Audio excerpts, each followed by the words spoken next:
Hey, everybody. Tuesday, almost the end of March.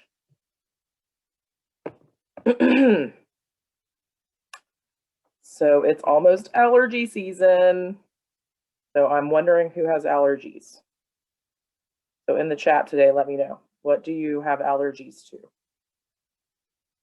I am allergic to cats and pollen and dust. You can't be a true nerd unless you have allergies. So some of us are lucky. Some of us are not. Okay, still working on the histogram video, the fitting in the histogram video, still working on grading the midterms. I apologize for the length of time that's taking. It's happening slowly. It's just happening slowly, but it is happening. Okay, I did move some stuff on the As You Learn page. Deadlines for homeworks.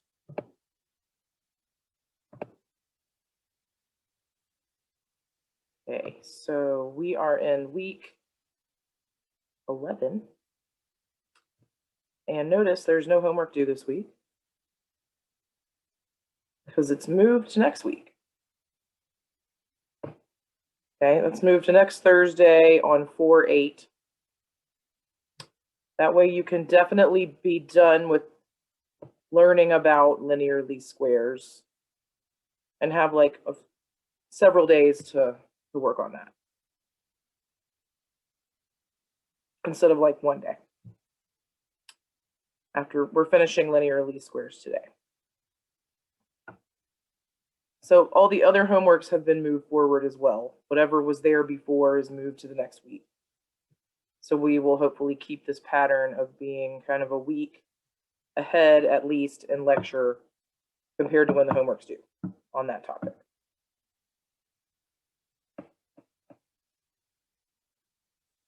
Questions, anybody?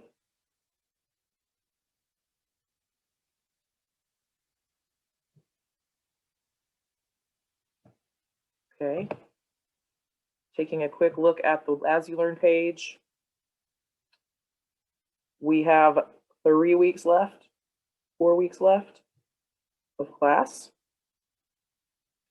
So we will be covering binomial and Poisson distribution functions. So those are, besides Gaussian, there's other kinds of distribution functions for other kinds of physical systems. So we're going to talk about those. And we'll talk about this chi-squared value that is used for kind of defining the goodness of fit. And then we will talk about some more physics distribution functions like blackbody radiation, for example, and ANOVA, which is an acronym for like a technique we'll learn about. Okay. So one more thing I wanted to mention, we have 1, 2, and there's not a homework shown here, but there will be a homework shown here. We have a total of 3 homework sets due this semester left. Just so you know. You can be doing your planning. We will have a final exam for the class. As a reminder, it's during the scheduled final exam time, which I think I put on here.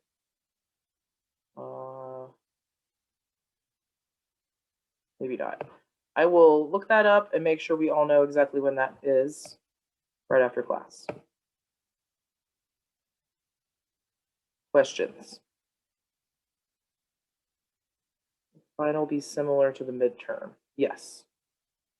Final will be similar to the midterm, but we'll cover more of the second half of the content of the semester. Some of the first half has to be there because like standard deviation is used in both.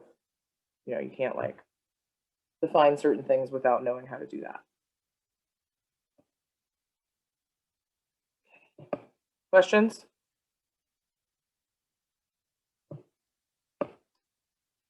Nope. Okay, I'm supposed to wait 10 seconds, so I really try to do that every time. Okay. All right, then we will review linear least squares from last time.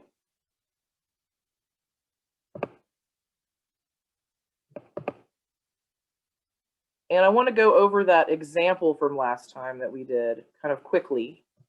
What am I saying? Natural log example that we did last time. I would like to go through that a little slower so everybody can make sure they understand that. So, really quickly want to review what is linear least squares.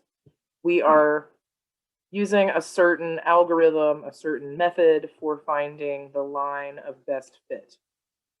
We're finding the best line here that has the least distance from each little point possible, from each data point. So we do that by creating this fit line, y equals ax, a plus bxi. And we solve for a and we solve for b. B is the slope of that line, a is the y-intercept of that line.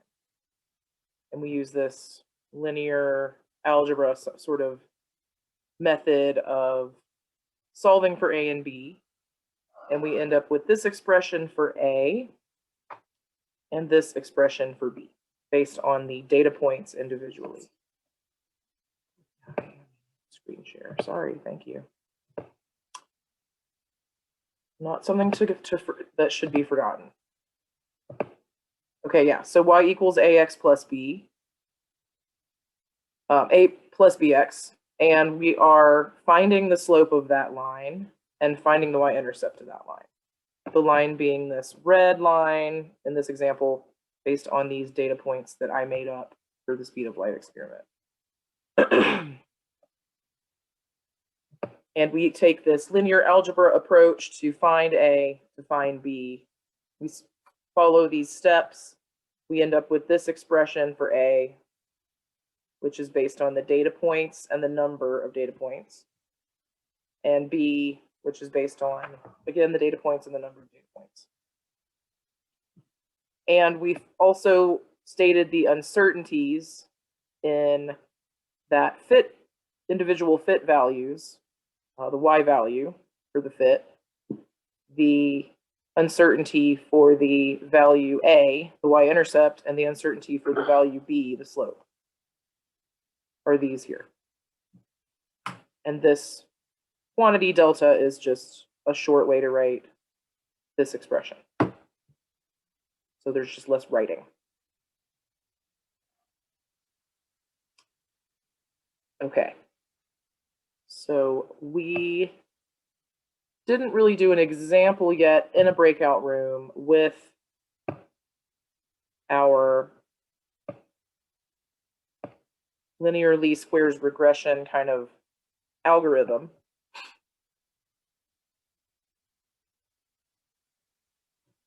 So we're going to go into breakout rooms and do one more, or do a practice with that without the like exponential stuff. We're going to come back to the exponential stuff. But first, we're going to go into this breakout room session, and I have a problem for you to work on. I will try to put it on the screen here. Okay, here it is. So I've included like the math that you need to do here.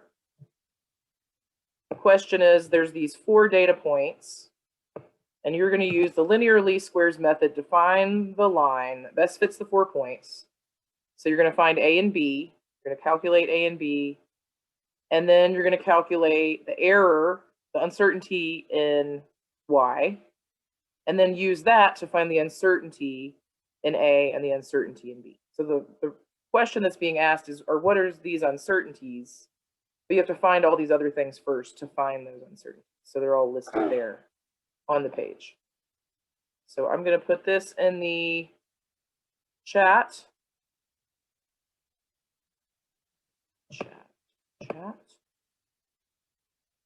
Okay,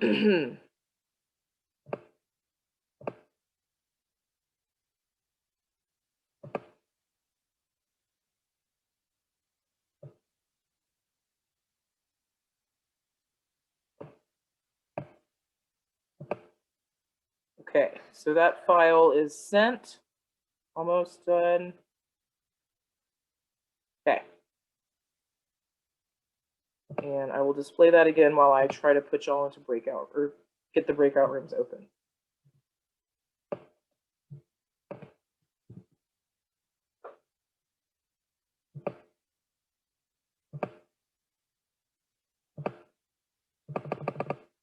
If there's nobody in your room, go to a different room. Did you post it in the chat? Yeah, I just, which room to go to? It's the same as before. No, I mean question. I did put it in the chat. Yeah, there should be a file. Oh, files upload weird for me, sorry. Oh, okay. I'll just get it from someone else. Okay. Yeah, just come back if you need it some other way. I can email it or something. Yeah.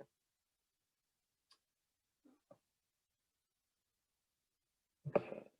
Some people can't get into rooms, so I will put them in rooms. Veronica.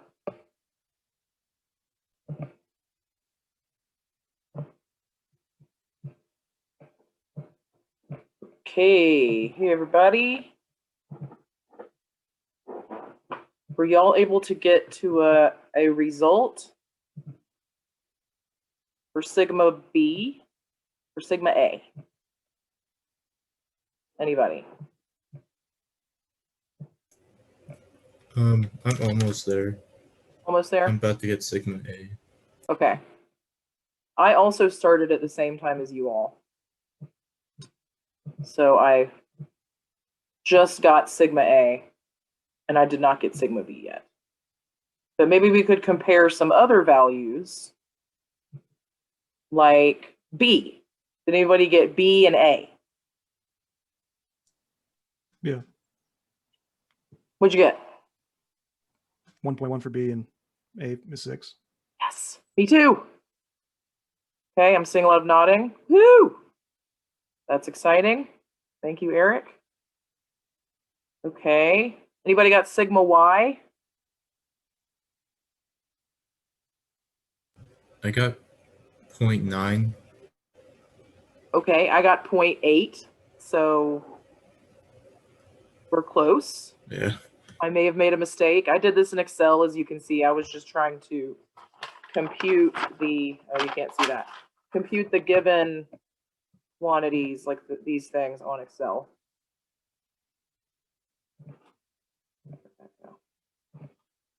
Okay, sorry, did anybody else get sigma Y?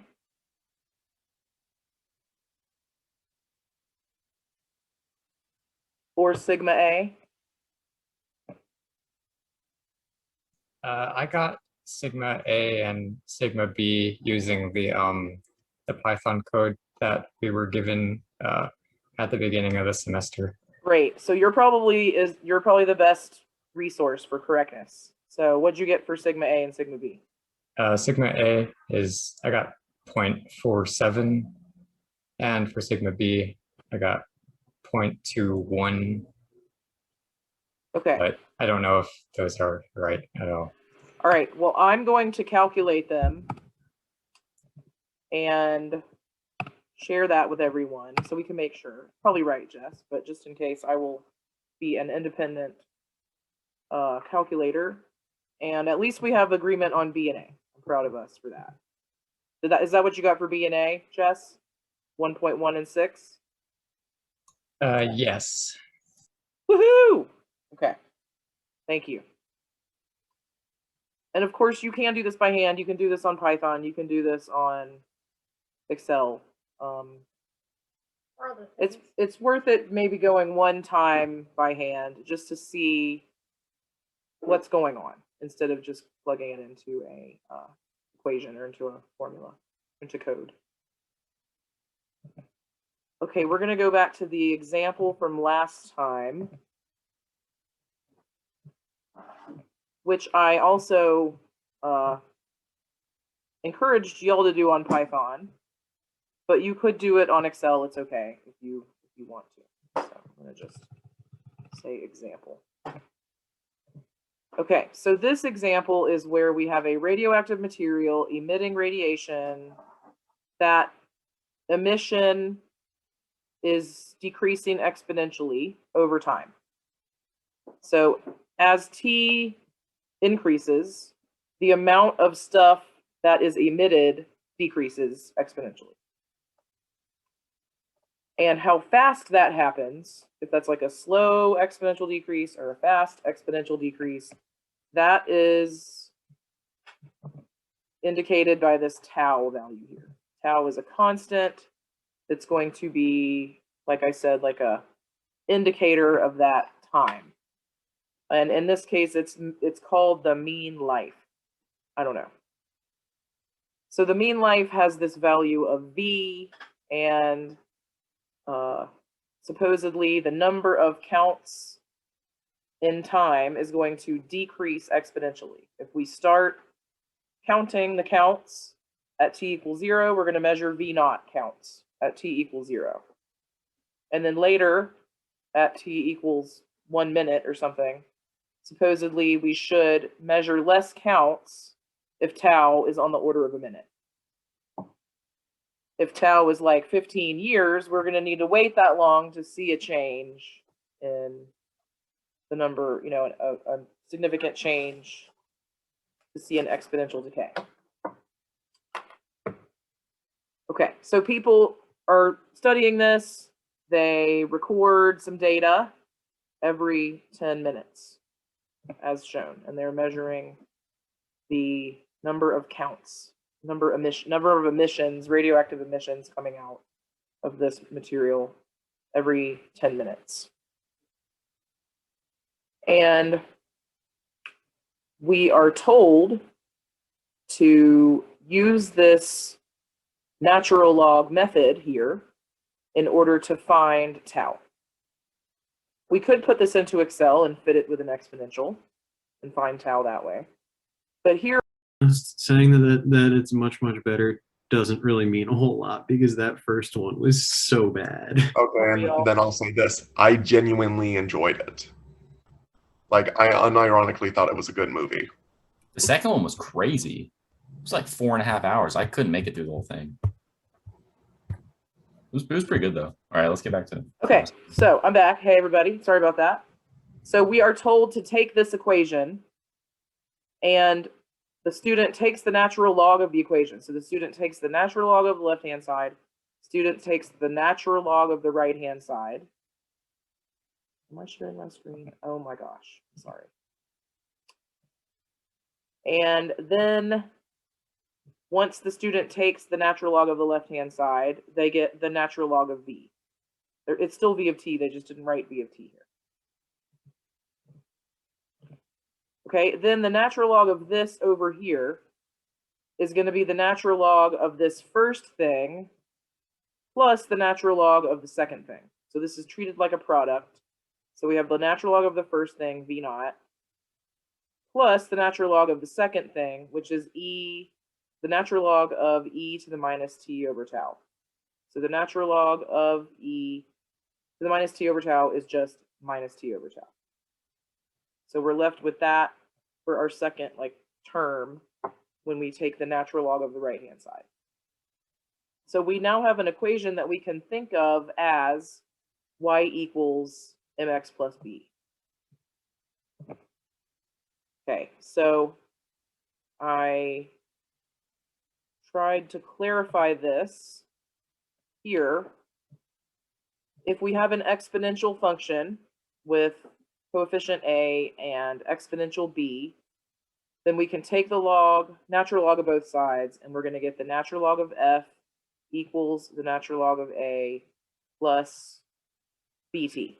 Just we're going to get that coefficient back down times t. And now we have a linear equation. Natural log of f is our y value, and our y equals mx plus b. The natural log of a is our y-intercept, and our y equals mx plus b. And then capital B is the slope, m, in our y equals mx plus b equation.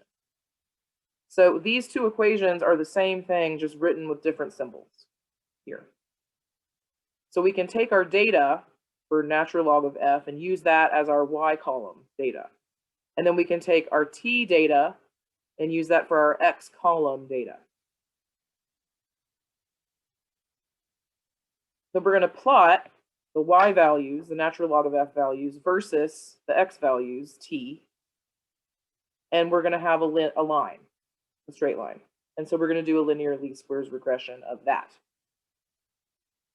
And then the slope is going to be b, capital B, and the y-intercept is going to be the natural log of capital A. The two quantities that we want to find out from our original equation. Okay, so I did this in Excel also. This is what I showed last time, but just with less labels. So I put in the t values in my x column, and I put the v values in, the counts, into a column here. And then I took the natural log of those counts for this column here. So this is my y column, this is my x column, and my y-axis here is the natural log of v, and my x-axis is time. I could not figure out how to put the word time in here. Seconds. I'm telling you, this axis is time with units of seconds, and this axis is natural log of counts, which is an arbitrary unit. So here's my y values, here's my x values. Since this is linear, I can do a linear least squares regression with this data. So I right-click the data, add trend line, and I choose linear, and I scroll down and I say display equation on chart, and then it shows me the equation here. Well, it showed it to me again. I already did that once. So here's the equation of the fit. So if I follow my way of thinking, this value is my slope, which is capital B. And then this value that I'm circling is my y-intercept, which is the natural log of A. So that's how I find B. It's the slope here. And that's how I find A, is I use this and solve for A. This is the natural log of A. I can solve for A from that quantity. Okay, so in our example,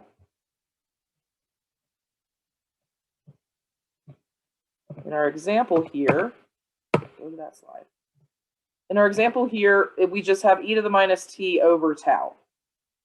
We don't have A and B in this case. Or I guess I could say, for this example, capital B is minus 1 over tau. Basically, capital B is minus 1 over tau. So if I want to know what tau is, I need to find capital B and then take the inverse and take the negative of it. So capital B is negative 0.0222 according to my fit. And I did this last time, but I'll just recalculate that just in case. So 1 divided by 0.0222 is 45, and that's going to be in seconds because our original axis was in seconds. So tau is 45 seconds based on, can't show that, based on the data that was given here. Okay, so I wanted to go back through that example a little slower. I'm not sure everybody understood what was happening last time. And we're really still just doing linear least squares regression here. We only manipulated our initial equation and wrote it differently. We just wrote the equation a different way so that we could do linear least squares regression to find tau. But we could have used other regression methods if we were asked to.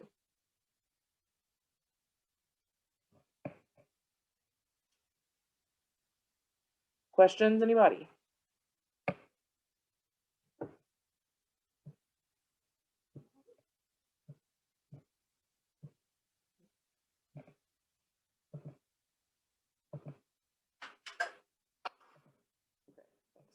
Glad that helped.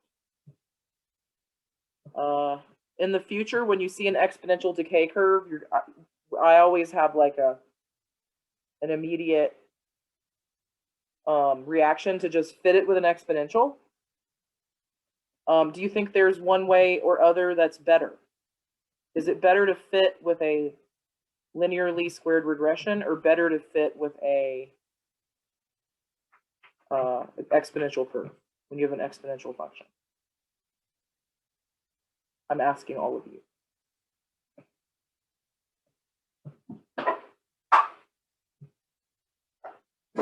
Anybody? No? No educated guesses? I would guess the linear one is probably better for seeing how good the fit is.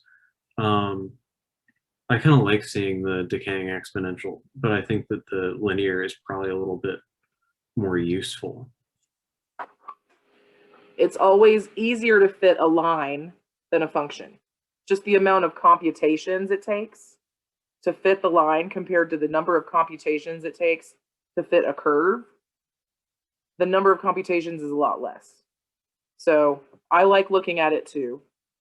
I mean, really, you should do it both ways, always, right? And see which one's better, I guess. But in general, you should expect a better result with linear least squares regression because your computer can do a better job of calculating it with less steps. So you might get that question in senior seminar. That's why I asked it. People ask that sometimes. Why didn't you linearize your data? So now you can be ready for that question. Okay, I am supposed to stop now. We'll talk about covariance and correlation next time. And I hope you have a great week.